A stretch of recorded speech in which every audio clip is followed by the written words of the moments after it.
for much, much longer. You'll actually see like 40-year-olds living with their parents, multi-generation.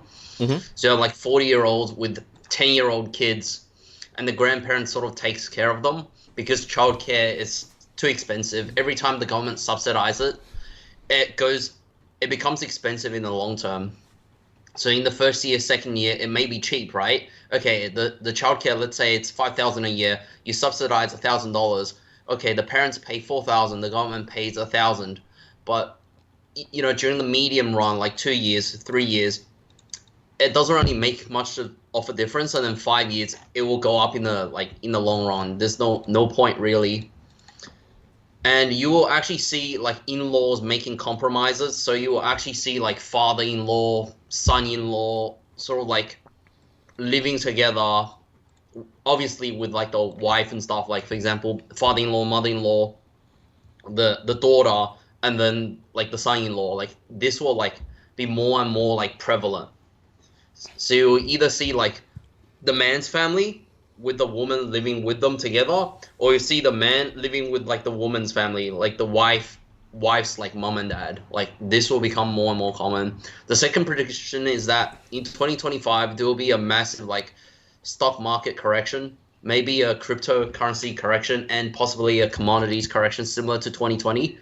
And the dividend yield will go up as a percentage. So, for example, BHP will bump up their dividend to maybe like 6%, but their stock price will go down. For example, $42 a share may go down to $38, and the 5% may go up to like 6% or 7%. And large cap companies will survive, like BHP, Walmart, all the supermarkets, Woolworths, will survive. Anything that's like in the top 20, whether it's like the Shanghai top 20, the DAX, the German stock exchange top 20, Australian stock exchange top 20, American stock exchange like the Nasdaq and the S&P 500. And again, right now the rental yield is better than the dividend yield, but this will change. So what will happen is that the rental yield will go down soon. So now the reason the rental yield seems high is because the price of housing has gone down technically. So the price of like apartments and how price of apartments has gone down, while the price of houses is pretty much like stabilized. It's not really moving a lot from an average perspective. Okay. Number three, housing will continue to go down for cities, and now regional areas will have like a slower, like a massive slowdown, Mm-hmm. whilst like Spanish speaking countries like Costa Rica, these more free countries, like countries with less restrictions during COVID and stuff, they will have sort of like a rise in like real estate prices. And even like rural and tier two, tier three, there might be like small degrees of exodus, not much. Mm-hmm. That's number three. Number four, gold silver correction. Again, like the commodity correction is going to happen, and cryptocurrency hype 2025, and then everything will correct. So cryptocurrency will probably correct in the fourth quarter of 2025. Okay. Gold and silver may correct in the second quarter, and then like oil and stuff may correct in around like September-ish. So in the third quarter. So 2025, the first quarter, you're just going to see stuff crashing like stocks and stuff and real estate. And then you have gold, silver correcting. Then you have other commodities correcting quarter three. And then you have cryptocurrencies correcting quarter four. And prediction number five, the Shanghai Cooperation Organization countries, again, they'll get bigger, and they may include countries like Peru, and they may include countries like Brazil. So Ecuador. Shanghai Cooperation Organization is a bit different to BRICS. So it was basically created by China, Russia, Uzbekistan, a few former Soviet countries in like 2001, and then they pretty much expanded mainly as an economic sort of bloc, similar to the European Union, but they don't have free visa. They don't have the same currency. Okay. They don't have the same interest rate. They're all going to like their own way, like their own perspective, like a multipolar sort of thing. And they all have their independent like satellite services like at a very early time. Mm-hmm.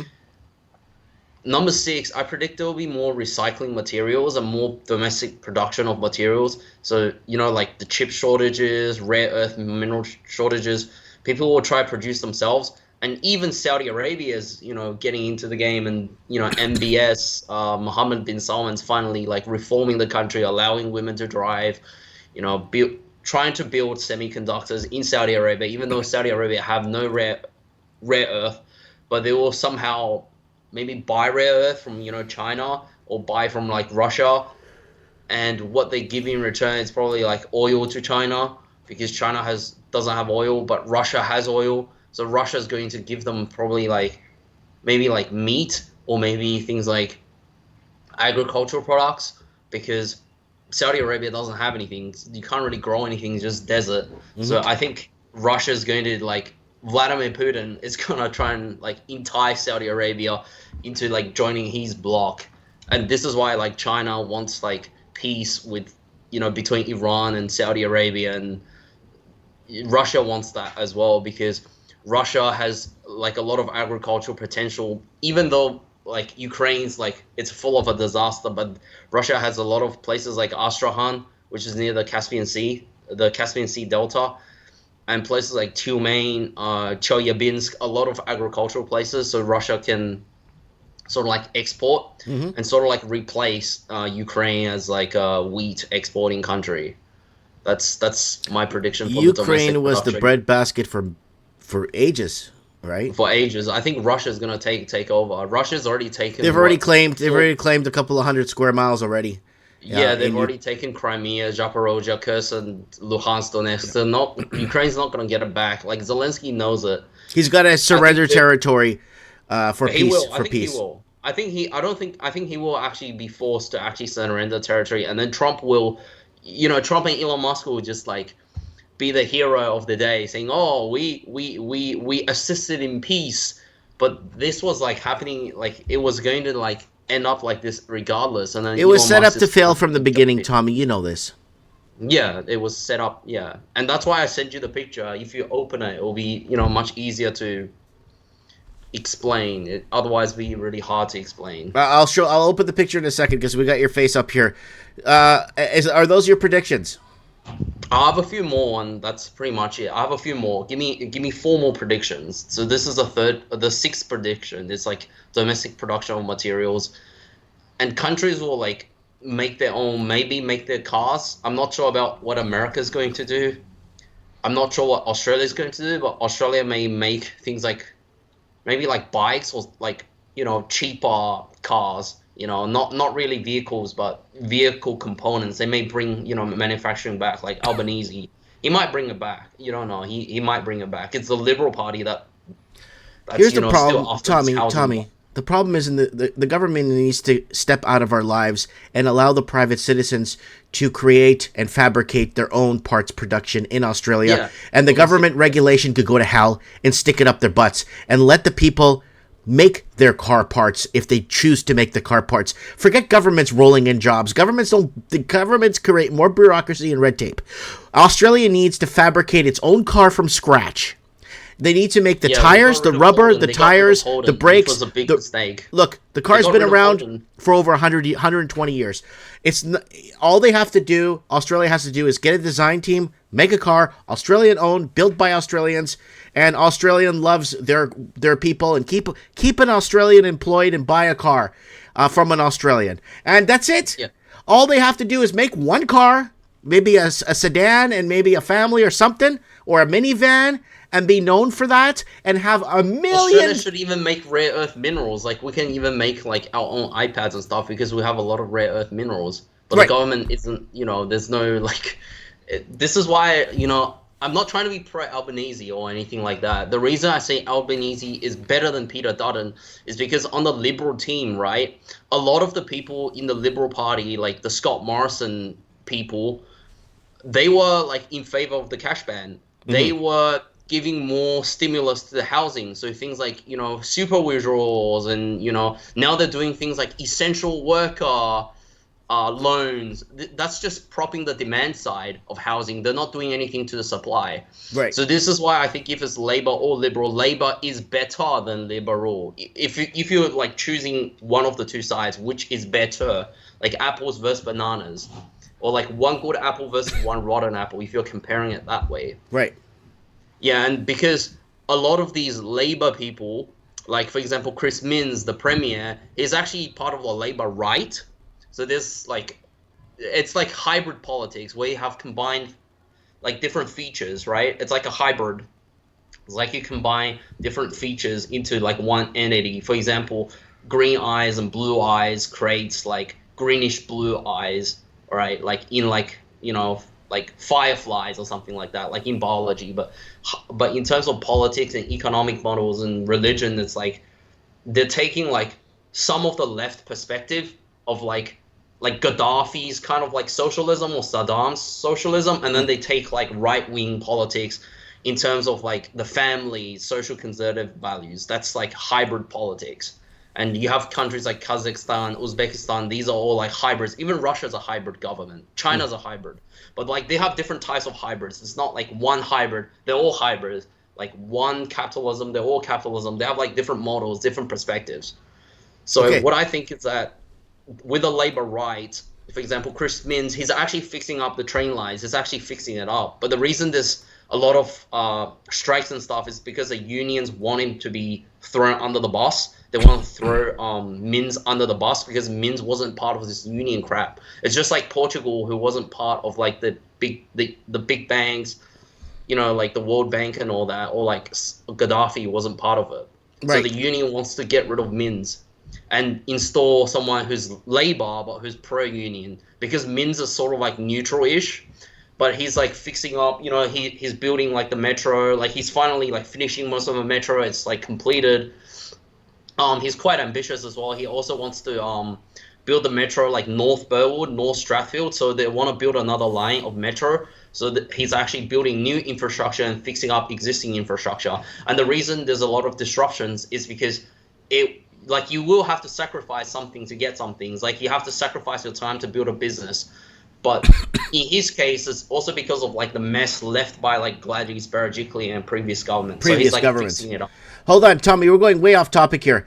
Red Pill Randy from Miami, Florida, emailed me and he has a question for you. So this is Red Pill Randy from Miami, Florida. It says, ask the caller what the heck is happening with the Indian protesting in Australia. Indian protest. I think it's similar to like uh Canada, like the Khalistan, like independence and stuff. Because historically, Khalistan, like the Sikh, like they believe in the religion Sikhism, which is basically how it started. Was the guy is a Hindu, right? And then he, interacted with Muslims, and then he interacted with Christians, like Catholics, like like the Portuguese Catholics of Goa, and like Nestorians. So that's like Orthodox, like Greek, Iraqi, Assyrian Orthodox. And then he believes in like a one God, but then he has like compassion and all these other values from Buddhism and Hinduism, but then he believes in this one powerful almighty God, similar to Islam and Christianity. So it's like a syncretic religion, like a hybrid religion, Sikhism. And Khalistan wants independence because they believe What does in this the have to in do with Sikhism. protesting in Australia? It does, because in Australia, majority of the Indians protesting are regarding this Khalistan thing, like this Khalistan independence. And then there's Indians that want the countries to be like together as India, like the pro-Modi faction. They want to keep India as like the current India. They don't want Khalistan to be like independent. So Khalistan's like very, very similar to like Catalonia in a way. Like they don't wanna even give like Khalistan's own autonomy and things like that. Like No, Khalistanis I are like understand. terrorists and all. But what does it have to do with Australia? Like they're in Australia I don't know. It's protesting. just an Indian issue. So Oh, it's okay, just like okay. Indian people protesting regarding this issue, and then in Canada's the same thing. Um, And Hold yeah, on a second. I got another email here from Shadow Nomad from Dublin, Ireland. Is asking, ask Tommy if he knows what he thinks about UBI for 2025. UBI, it's like different models. So the Western model, it's more for like enslaving people, and they want to like sort of like unify everything into a UBI package and simplify. But again, the UBI, it's again different models. It's called universal basic income, but every country has like disability payments. Every country has that. Unemployment benefits. Every country has that. But it's always used for like different models. But what they want to do is make sure the UBI is fully digital. I think that's what the caller is referring, I mean the asker or the emailer is referring to. Yeah, he's asking about. It's Okay. probably going to be like CBDCs, like central bank digital currency merged together. Because believe it or not, like like Saddam Hussein, like Gaddafi, all of that, they all had like their own like welfare. Like every country had their own welfare, but it wasn't to control. It was just to give a basic income kind of thing, So like people a don't basic starve to death. sustenance. Yeah, so people don't starve to death, but it's not really an income. But I think the reason they want to have this UBI all rolled out is just to buy votes, right? So, for example, if unemployment benefits are $300 a week and minimum wage is $900 a week, you put UBI around $600 a week, then all the people who are unemployed, who are the elderly, they're going to vote for that, right? Yeah. They need that money to survive. And, with the aging demographic, the Gen Xers and boomers, they want that, UBI, they want that money, right? Because $600 is better than $300, like from a utility economic angle, and so they just vote for whatever party that propose it. It's all politics in the end. And our formal predictions. So this seventh prediction is that the coffees, clothing shops will close. Like it's not doing well. Like even in the news, like mainstream news are saying a lot of coffee shops will close next year. Mm-hmm. But I think for supermarkets, it will have the opposite trend. So for every coffee shop closed, there's going to be a supermarket, because you can see like Facebook Marketplace and things like that. People are growing like their own plants. And I think the reason supermarkets going to be bigger is because people grow these plants, grow these fruits and veg, and they're gonna like sell it to these supermarkets, and the supermarkets will make money, and they will like cut off the middleman. I think there's going to be like some sort of like farmer or agricultural coin like in 2025. My prediction, just like Bitcoin cuts the middleman, I think the whole supplier wholesaler, they'll like sell it straight to like the supermarkets instead Right. of like going through like Woolworths, like the big supermarkets, Yeah. like the big banks. And again, clothing shops still relocate westwards. Business and other businesses like computers and techies in Australia, in New South Wales, they'll move wagons west, and in America, in California, they'll move wagons east. British Columbia, wagons east. So more exodus of like businesses. I think interest rates will go up to like 5 to 6% in Australia. I don't think they're lowering the interest rates. I just have a feeling that they're not going to lower the interest rates. They've been saying it for all of 2023 and all of 2024, saying that in 2024 they're going to lower interest rate. They never did. They just kept it on hold. Mm-hmm. So I think they're gonna raise it a few more percentages. I don't think it will come down.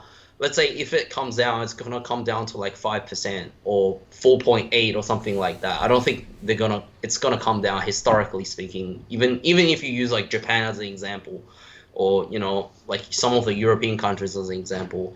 And ninth prediction, the dating market, the requirements and material standards will fall.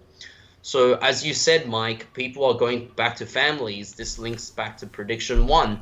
People, they want to reunify as a family, bigger families living together, to save on costs, of renting outside and things like that to pay, to repay the mortgage. But I think in terms of like the dating market, the material standards requirements will fall from a monetary angle, because people have like job losses and stuff. So you can't keep up with the Joneses anymore. It's not realistic, because what's happening in the Western world and the Eastern world for some time now is that you're getting deflation. Like South Korea, China, they're already in deflation phase, like 2020, 2021, 2022. Mm-hmm. And their death is actually exceeding their birth. So in South Korea in 2020, their death equals birth. Now their death is exceeding birth, just like Japan. It's like something called the flying geese hypothesis in economics, where every country like follows the main geese like in a V shape in the sky. So if Japan is a model, then South Korea is a second one, then Taiwan, then China, because Japan was the first one that made Toyota, and then Hyundai copied, Toyota, and then China had its automobile, which copied, like Brilliance Auto, which copied, Korea and Japan. And then you had Japan who had Sony, and then Korea who had Samsung, and then China who had Huawei. So you have this pattern of like this positive following, and then you have this like negative following where Japan has like lowering of birth rates, higher death rates, and aging population, and then South Korea, and then China, and then Taiwan, things like that, Hong Kong. Italy, the death rate's higher in Italy than the birth rate in Italy. Yeah. I think Vietnam will follow suit as well. Vietnam, it looks like a young country, but maybe like 2040, they're gonna be like old. They're gonna be like what's happening to China now, which is what's happening to Japan in like 2000, like the zombification. Dude, It's there's just like a domino effect. It's literally, just a flying geese hypothesis. Tommy, in the last 3 years, literally 200 million people retired in China. Yeah. Retired, 200 million. Yeah, retired. And it's also because in these countries, the retirement age is quite low, like 60, 61, 58 kind of thing. But in Australia, the retirement age is 67.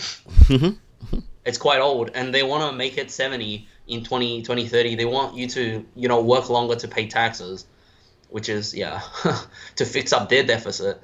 So yeah, the dating market, like the material standards will fall. I'm not saying like integrity or religious values will fall. Like people like who are Catholic, they still want to maintain Catholic, or people who want to be Hindu, they want to maintain Hindu, or they want to have integrity, right? And then number 10 is something like that's unexpected, like Bashar al-Assad. He fled to Russia, right? I think Zelensky will flee to either Poland or the U.S. or Miami flee to Beach. Poland first and then U.S. No, I think Zelensky will flee. I think the guy will exile. He doesn't have any choice anymore. He's exhausted everything. The thing was the whole Kursk, right? The whole Kursk incursion. It was just an exaggeration. If you look at Russia-Ukraine map, like UA live map, these maps, you have all the reds occupied by Russia, which is like all of the east and the south, and then you have Ukraine occupying Russia, which is like a tiny speck of Kursk, like literally 2 cities big. It's nothing. Yeah. And as Ukraine occupied Kursk, they've lost like Avdiivka, they've lost all of Luhansk, they've lost most of Donetsk, and they're still losing. Like Russia's still advancing, like as we're speaking, and they're losing like Kharkiv as well. So it's just gonna fall apart like quite soon. And this is what I want to talk about, like the picture, right? Like the picture I was talking to you about. And this was like in the works, like all right, picture, opening even picture. 2010. All This right, is just a opening picture. translation. The original text was all in Ukrainian. So I used this website called yandex.com, yandex.com. So it translates any language into English or whatever language you want to translate.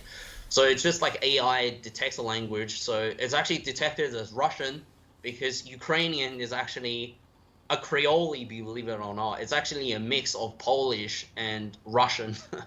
Believe it or not, and a little bit of Greek because south of Ukraine was occupied by Greece for a while, during like the Greek Empire, and then like the West was like occupied by Poland. What? Okay, Polish, just give us an update. What does this map mean? I have it open right now. Oh, you have to understand the history before you understand this modern context, and then the West is like predominantly Russian, and they also have like Turkish, influence from like the Bulgarians and the Ottomans in the south, and like Tartary. This is where Tartary comes in, southern Ukraine and eastern Ukraine, by the Golden Horde and the Mongolians, which are Mongolians plus the Turkic tribes, is basically Tartaria. And what this map means is that they planned this in 2010. This guy called Ihor Bahut, he's actually Jewish, but I'm not trying to be racist. We're just pointing it out as a spade as a spade. And he is a Soviet citizen, and then after the Soviet Union collapsed, he holds passports of Ukraine.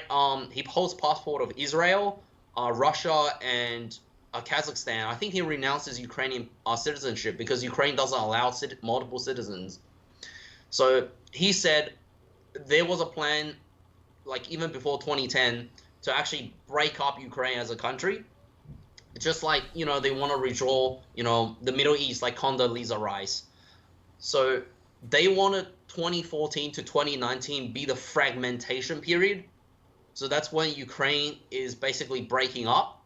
And then 2019 to 2024, it's sort of like the hostility period, the build up, like 2021 military build up. And a month before Russia actually came into Ukraine, invaded Ukraine, or special military operation, they actually had a military game with Belarus. Like a month before, 2022 February, they had a drill with Belarus, like, in how to incur into northern, eastern, and southern Ukraine. And after 2024 to 2029, they're going to have some sort of like peace deal. And this is where they will completely carve up Ukraine. And they're going back into World War II maps. So the yellow is where Romania takes back the territory because Moldova and Chernivozy, they're mainly like Romanian ethnic. They're called Moldova because it was just a province. It's like saying Saskatchewan is a province of Canada. Moldova was like a province of like Romania after it got taken away by the Soviet Union and later became the Moldova SSR, Soviet Socialist Republic. So, Romania will get back that territory.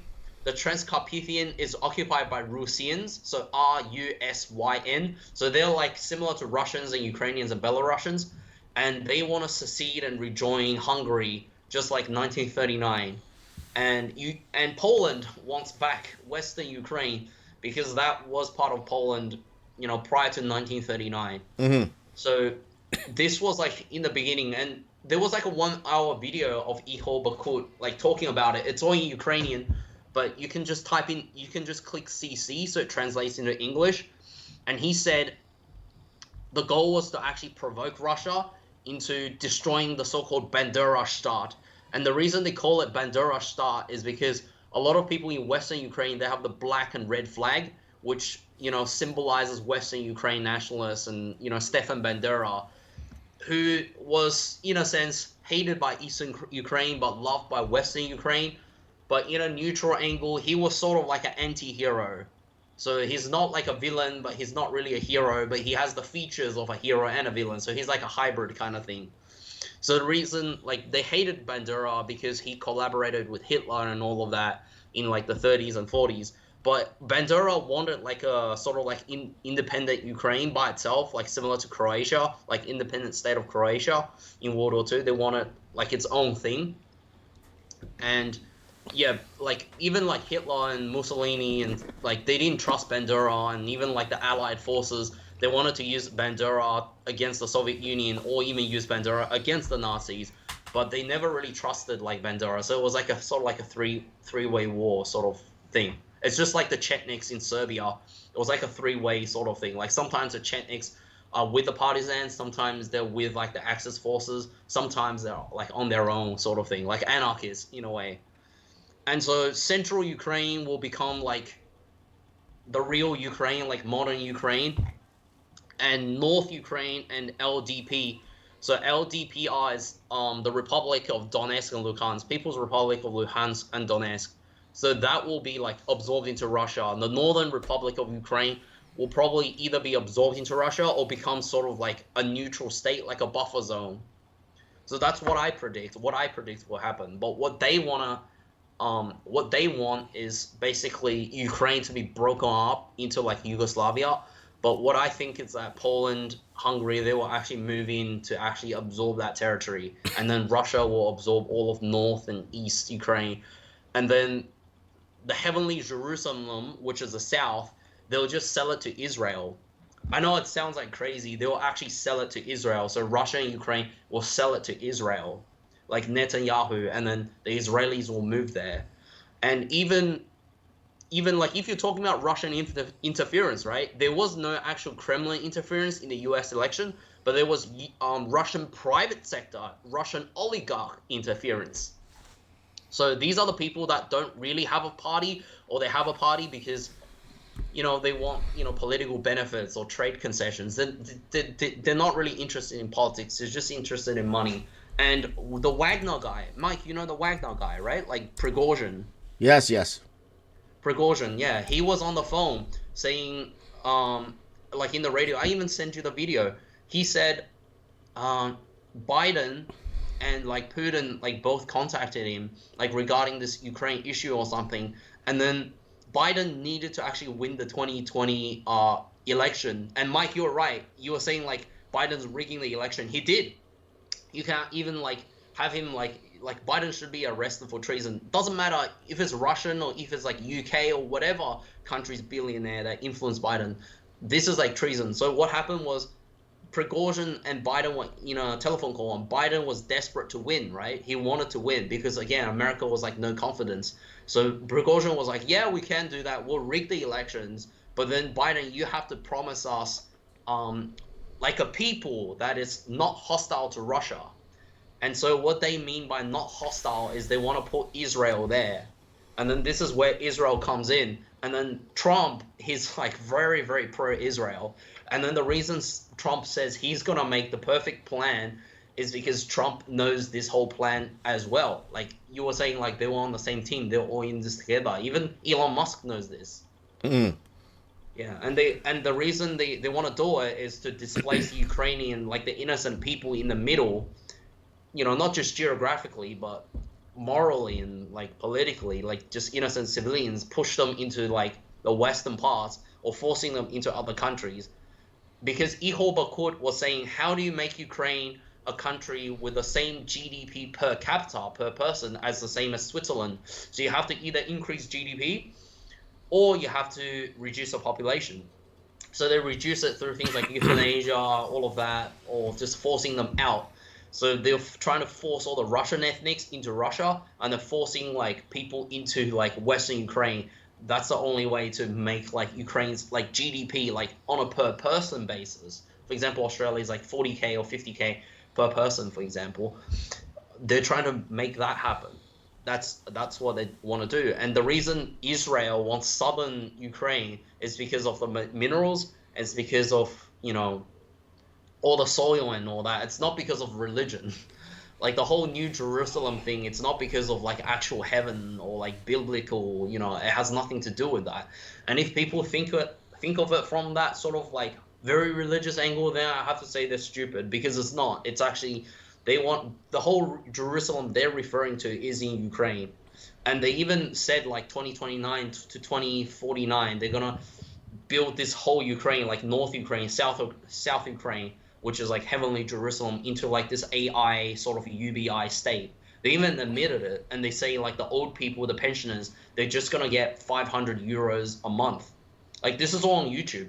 Like the video is maybe like 2,000 views because it's heavily censored, like heavily suppressed. Like Mike Martin's. It's it's like you, but it's in Ukrainian. You just translate the language back in English. Like the grammar doesn't make sense. And when you say like, I went to the park tomorrow, which is past tense, but you're saying like you're supposed to say I go to the park tomorrow, but then the translation says I went to the park tomorrow, which doesn't make sense because it's past tense. Hey, let me ask you something.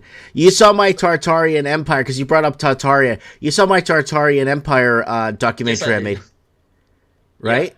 Yeah, I made a big comment. Because I sort of knew this for quite a while, and again, this whole thing links back to Tartaria, because this whole orange area and the whole black area, eastern Ukraine and southern Ukraine, they were actually called the PP Tartari. Petit means like small. Grand means big.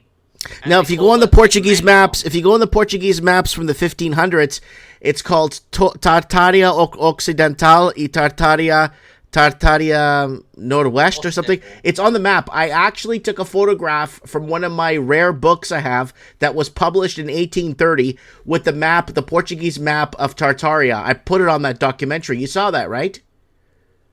I think so, yeah. I think I saw the map. It was like in Latin, right? Wasn't it? No, it was in Portuguese. Oh, I saw like a bunch of like Latin maps. No. It was written in Portuguese. You got to go look at that again, Tommy, because that image is very hard to find. It's not out there, because a lot of them are physically taken. I physically take those images. But don't you think it was actually the Greeks that saw like Tartaria first, like in like 500 BC or something, like the Greeks? Oh no, I'm not talking about that. I'm not talking about no. I'm talking about when the Portuguese went out around the Cape and all around Asia. The first to arrive in Japan, the first to arrive in Macau, the first to arrive everywhere. They were already talking about I'm going to send you the link again to watch that video, because that video is worth the rewatch, Tommy. Rewatch it again. It's on YouTube, right? And I commented on it. Maybe you need to rewatch it and look at that map again. You put my comment, didn't you? Like you put my comment in the front or something. Like did I pin it? Did I pin that comment? Because that Tartarian Empire, I'm still getting people calling me at my store about it. Really? Yes, they're calling me at my store. Let me go to my playlist here. Guys, I want to show you what I'm talking about. I don't think it was like one big empire. I think it was like a sort of like a European Union style system. Mm-hmm. Because I'm getting a different perspective from you, because it was like Golden Horde and stuff, and they were like ruled by different kings. You had multiple kings. It's like, how can you have like 10 presidents in one country? It wouldn't make sense, right? Unless you're like the Russian Federation. You have like republics like Tatarstan. Maybe okay. Russia even Here's the Portuguese map. Here's the Portuguese map on full screen for everyone to see. Tartar Oriental, Tartaria, and then you have Persia. This is all Portuguese. This is a Portuguese map, and this was, I think this map is from like 1540 or something. I saw it. Yeah. So this is Orientalis. Yeah, Eastern Tartary. Yeah, and then that's yeah. I think like there's a I wouldn't I'm not trying to be racist, but I think Europeans sort of got Tartaria wrong in a way that they generalized every person as a Tartary, which was incorrect because they had their own distinct countries as well. It's sort of like Spain, you had Catalonia, Castilians, etc. Or like France, you had like Occidentanians and then people in Burgundy and things like that. They had like different mini kingdoms as well. But then they were called Tartaria like collectively as an empire because they were unified at one stage. Mm. But then I don't think they were unified for a very, very long time. I think it was like more of like a European Union sort of thing. And then they maybe like switched like the president of the European Union. So think of Tartaria as like a European Union or as well, like I broke it down in that documentary how there's factions split apart through family lineages. And I broke down locations and names. But these are all actually this whole thing links back to Mongolia because they were all from Genghis Khan's family. All of them were directly. And in that video, we discussed the Decommissioned Pyramids. And then a week after we made that video, there were hundreds of videos on YouTube about Decommissioned Pyramids after we made that video. They never existed on YouTube. They never existed on YouTube until Decommissioned Pyramids.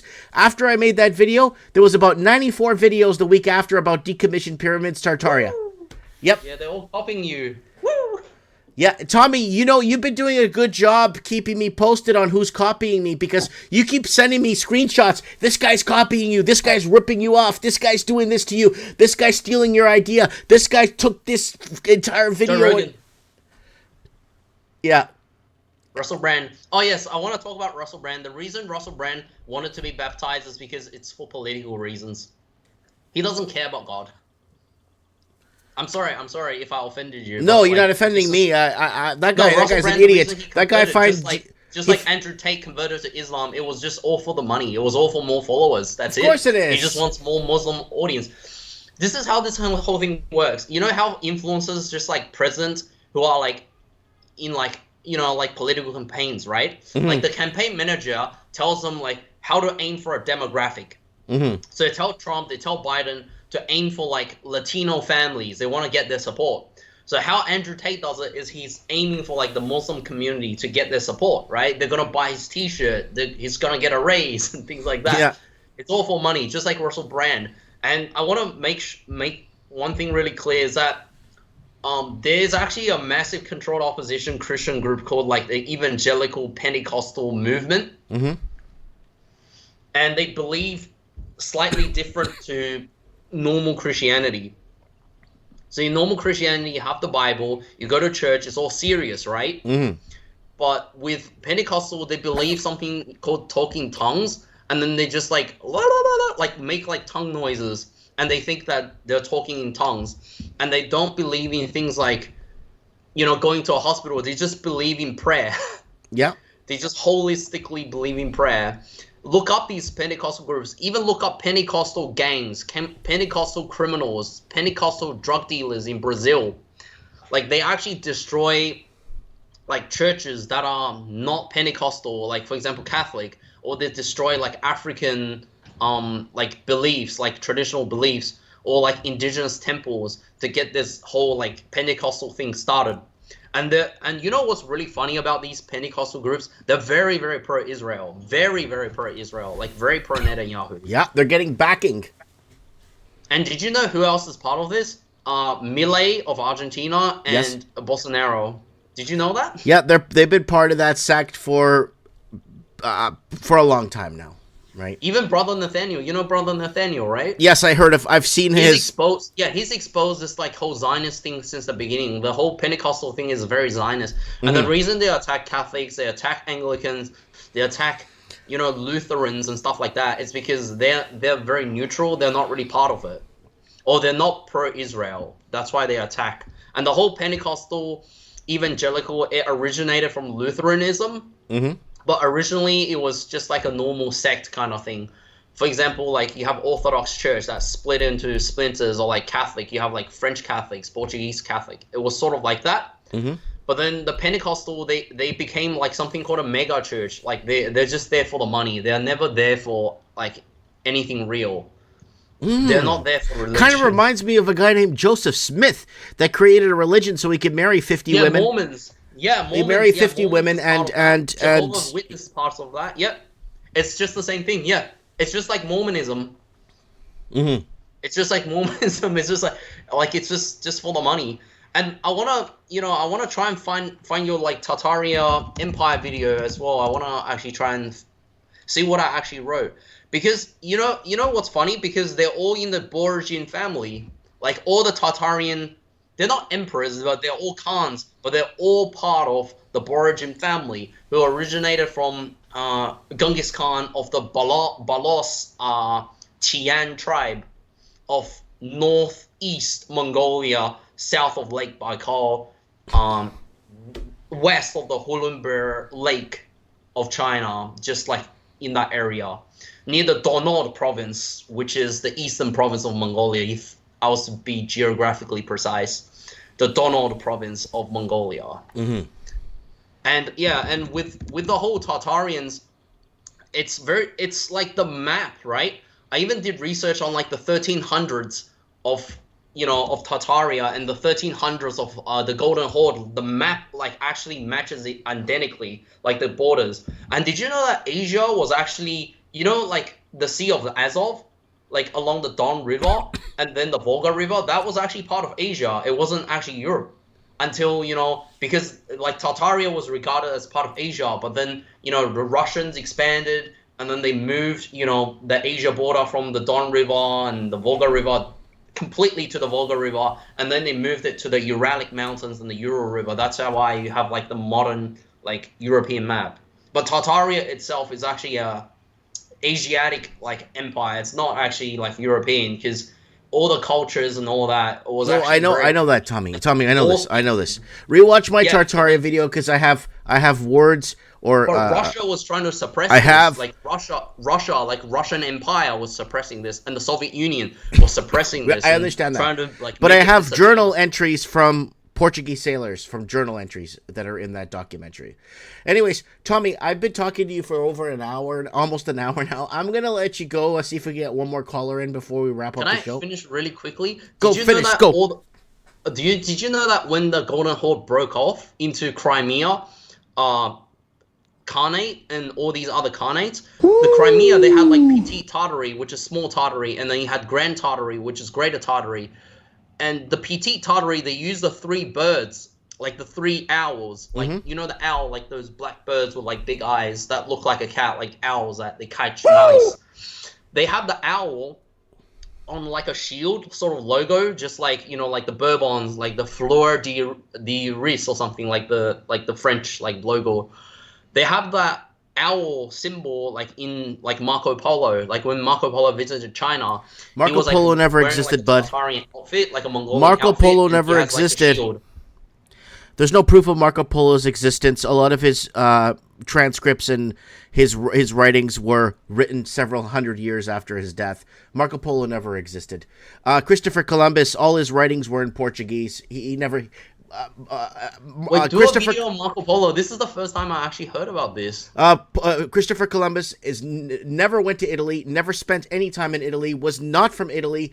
All his writings were in Portuguese. All his journals were in Portuguese, and he was a spy for the Portuguese working for the Spanish.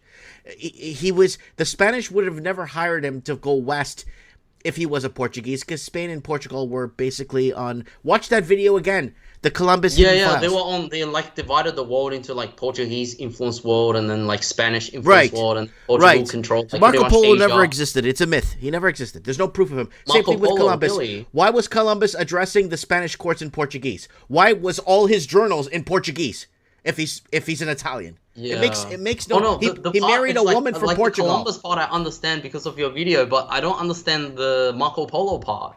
This is the first time I actually heard this, like on your show, like right now. Like Marco you Polo said, didn't like exist. Marco I'm Polo sorry. never. If you want, I could call the RCMP and they can straighten it out. But I'm telling you, it's a Oh myth. no, no, I'm serious. Like I'm, I'm actually really surprised right now. Like I didn't know that Marco Polo was like it's a myth. rewritten. No, all his everything that about of Marco Polo was written about 100 years after his death. So don't.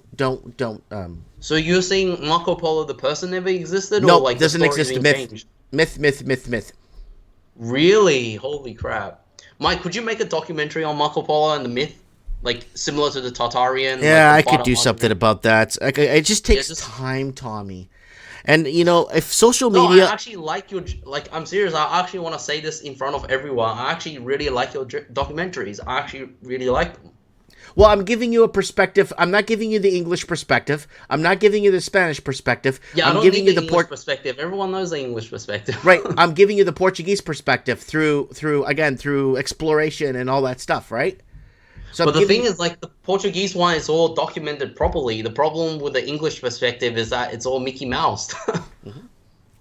That's a problem. It's a big problem. Right? Why do you think they want to remove the Portuguese from history? In 100 years, they'll be like, Portugal, what is that, Brazil? Nobody wouldn't even know what Portugal is. It'll be completely wiped off. Completely wiped. Did you watch my Templar one? Yeah, I watched the Templar one. Like they like exiled and stuff, and then Portugal like sort of like gave them like refuge. Yes, and they rebranded them. And then they mapped Australia before anyone else did. Yeah, and they sold. Oh, the map is still actually in the Sydney Museum, and you know what they title it? They title it as "Map by Unknown." Oh, mapped by unknown. No, it's Portuguese. I know it's Portuguese, but like the museum and the website actually, like the museum website actually says it's by unknown, sold to a Dutch sailor. It was sold to a Dutch sailor. Yeah, yeah. They will never ever give Portugal the credit. And I'm gonna go to my I think grave. it was actually Portugal that sold it to the Dutch sailor. Like they sold the map or something. Of course, but I will go to my grave wondering why we were such a underrated, why we don't exist, like why we are so, I don't know. Doesn't matter anymore. Yeah. Mike, I have another question. Who do you think like Columbus, like the reincarnation is? What? The reincarnation of Columbus. I wouldn't know.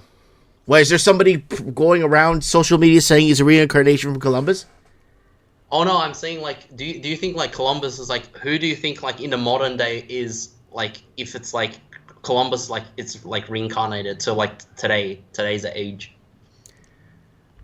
He would be more like Elon Musk.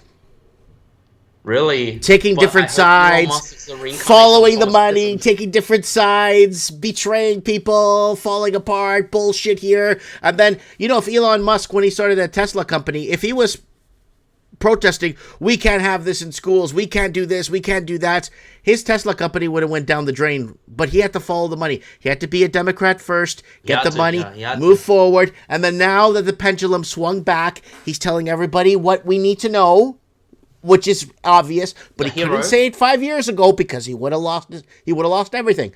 So he has to play it right. I think Christopher Columbus would be like an Elon Musk. Really? I don't think so. I think Thomas Edison is like Elon Musk, and I think Trump is actually Nero. I don't know. I just have a feeling that this is the actual person. Yeah. I don't know. Maybe that's just me. Anyways, okay, dude, I gotta let you go because I'm falling asleep, and we All will get you back on in a couple of weeks. But Mike, I have one thing like really like that really puzzled me. I don't know why. I sometimes feel like you're the reincarnation of Columbus. Oh, buddy, no, I don't. No. Well, I do speak Portuguese, and Columbus did speak Portuguese, but Columbus was a traitor, with the reincarnation, though. like people can change like their ethnicity as well. Like Yeah, Trump, but he was a traitor, though. You mean Columbus? Yeah, he was a traitor, right? He betrayed the Spanish, right? So. But he didn't betray Portugal. Right, I understand that, but you know what I mean, right? So I don't know. Anyways. Yeah. Okay, go do your thing. Right. God bless you, Tommy. Thank you for all the information and having my back and keeping me on my toes, buddy. We'll talk soon, okay? Right. Talk soon. God bless. Bye. All right, ladies and gentlemen, that was Tommy. We haven't had him on in a while. Man, did he have a lot to say on the show tonight. Holy smokes. But it was okay. It was good. We had to flush it out. We had to get it all out. And he brought up a lot of big points that we're probably going to have to re-reference in another year or two or three. And go from there.